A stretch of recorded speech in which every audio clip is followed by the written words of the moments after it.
What's up, witches? ZenWitch here with a reading of the chart for Mercury retrograde starting May 31st, 2021.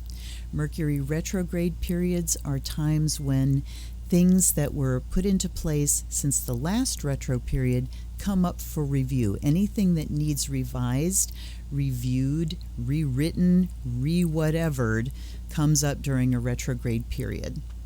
This one starts May 31st, as I said, and goes through June 22nd is when it stations direct again. We are currently in the shadow. It started on the 15th. The shadow is the preview period. The exit shadow starts right after it turns direct, and it ends on July 2nd. Mercury is in Gemini. This retro is occurring between 24 and 16 degrees of Gemini. Let's go over the rules for Mercury retro. Try your best not to sign contracts, purchase big ticket items or electronic items, or cars in particular, and do not schedule anything that cannot easily be rescheduled. Anything, big and important might wait until after Mercury retro to schedule it.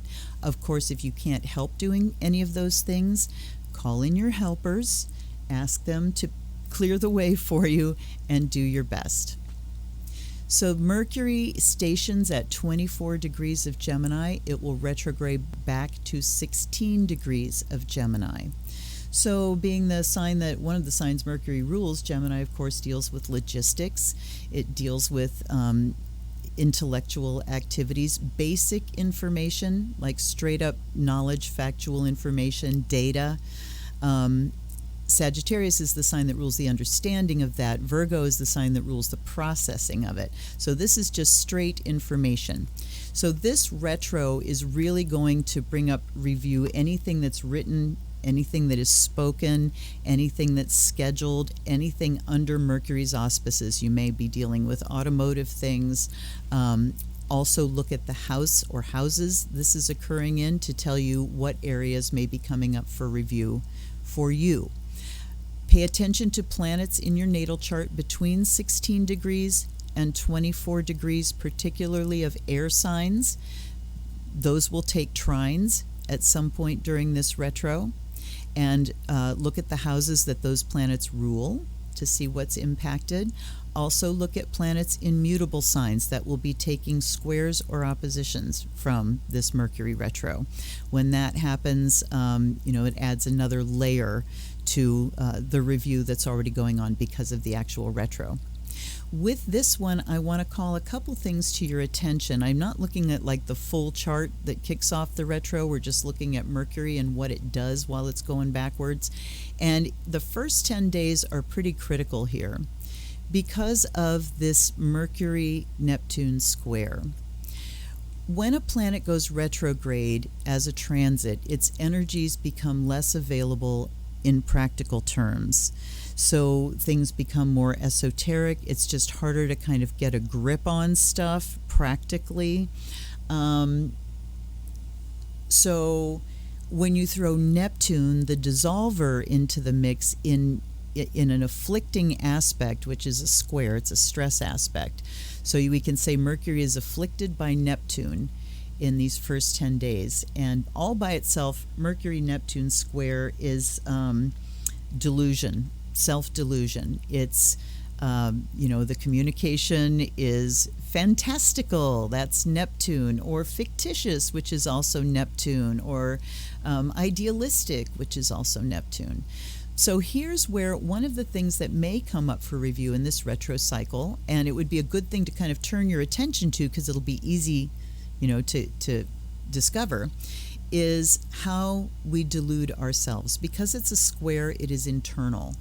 So let's take this opportunity to see where we tell ourselves stories that might not be exactly true, where we go idealistic about things, maybe paint ourselves in a wonderful light, or tell ourselves stories in order to make us feel right and okay.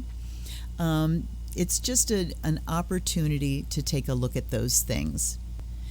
We want to be particularly aware because as June approaches, we're starting to come out of lockdown mode. Mask restrictions are being lifted. A set of rules for people that have been vaccinated, but we don't have any way to tell who's been vaccinated. So I think we have to be especially vigilant and clear about messages that are being put out and following rules, and make sure that we follow our own rules and don't kid ourselves that the pandemic is over or the virus is gone, because it's not. So that's a big one. Also, during this time, there have been new scams popping up. I'm sure there are scams to sell people fake vaccine cards. Why wouldn't there be for some enterprising young swindler? But there are other scams coming up as well. And in particular, I have in mind the ransomware attacks that have happened. And I mean, that is a Mercury square Neptune, if ever there was one. Something getting into our communications and messing up the works. So I think you want to be particularly vigilant about any kinds of scams during this retro period. The other thing I want to point out, starting just a couple days into the retro cycle, June 2nd and going till the 10th, is this Pluto-Mars opposition. This is power struggle. Mars is, violence and combat and the need to oppose and, strong desire and, put them up. Pluto is that deep, slow, dominant energy. It's also transformative energy. So coinciding with the retrograde like this, it's also a good time to look at our power struggles, how we deal with power, how we react to power. This is kind of like the irresistible force is Mars and the immovable object is Pluto. So we've got this sort of power struggle set up. It's not directly connected with the Mercury retro. There's no aspect created here. And I'm sorry, I lied about that. We have an inconjunct between Mercury and Pluto. So the Mercury does come in just at the beginning of the retro here, where it is calling in to review this idea of power struggle and how we reconcile when we're trying to bull our way through something and there's just something completely in the way, or maybe the universe is trying to get us to move and we are just dug in. And again, bringing that Neptune in, looking at where we can kind of tell ourselves stories about that. So be aware of where this is happening in your chart and the planets that are being affected. If you'd like to know more about your personal chart and how this impacts you, look down below for how to get in touch with me through Facebook, and let's hook up. If you got something practical out of this, please hit the like button, subscribe, send a donation, do all those fun things that you'd like to do. I know you would.